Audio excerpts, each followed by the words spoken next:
કરજણ ખાતે હાઈવે ઉપર પિકઅપ સ્ટેન્ડના અભાવને કારણે મુસાફરોની હાલત કફોડી। કરજણ નેશનલ હાઈવે નંબર 48 ઉપર ઢાવડ ચોકડી નજીક એસટી બસના પિકઅપ સ્ટેન્ડના અભાવે મુસાફરો માટે મુસીબત બન્યો છે। ભારે વરસાદ, તડકો કે ઠંડીમાં મુસાફરો ખુલ્લામાં ઊભા રહેવા મજબૂર બન્યા છે।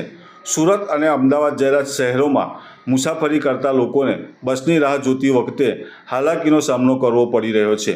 કરજણથી સુરત તરફ અને સુરતથી અમદાવાદ તરફ જતી બસો અહીંથી પસાર થાય છે, જેનો લાભ તાલુકાની અને નગરની જનતા ઉઠાવે છે, પરંતુ પિકઅપ સ્ટેન્ડ પાસે કોઈ સગવડ ન હોવાને કારણે પેસેન્જરોને ખુલ્લા આકાશ નીચે વરસાદ હોય કે તડકામાં ઊભા રહેવાનો વારો આવે છે।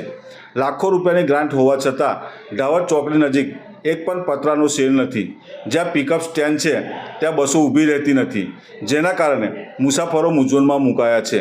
સ્થાનિક લોકો અને મુસાફરોની માંગ છે કે તંત્ર તાત્કાલિક ધોરણે પિકઅપ સ્ટેન્ડ અથવા શેડની વ્યવસ્થા કરે, જેથી મુસાફરોને રાહત રહે।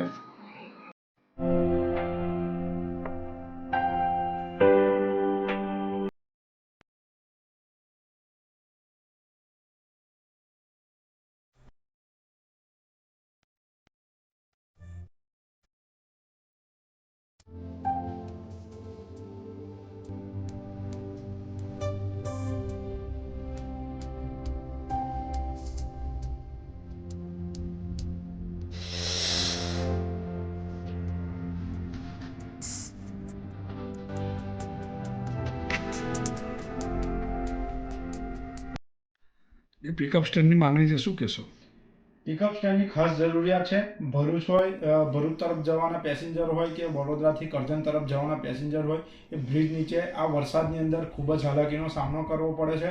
અત્યારે જે પણ છે એ બાળકો હોય કે મોટા જે ઘરડા ઉંમરના જે સિનિયર સિટીઝનો છે, એમને વરસાદની અંદર ત્યાં ઊભું રહીને બસ કાં તો વાહનની અંદર જવાનો વારો આવે છે અને પોતાનો માલ સામાન પણ પલળી જાય છે। એટલા માટે પિકઅપ સ્ટેન્ડની માંગણી અહીં અગાઉ પણ કરવામાં આવી હતી, પણ અત્યારે પિકઅપ સ્ટેન્ડ ત્યાં આગળ છે નહીં, અને જે પિકઅપ સ્ટેન્ડ આપેલું છે એ આગળ આપેલું છે, જે ત્યાં આગળ કોઈ જરૂરિયાત નથી અત્યારે।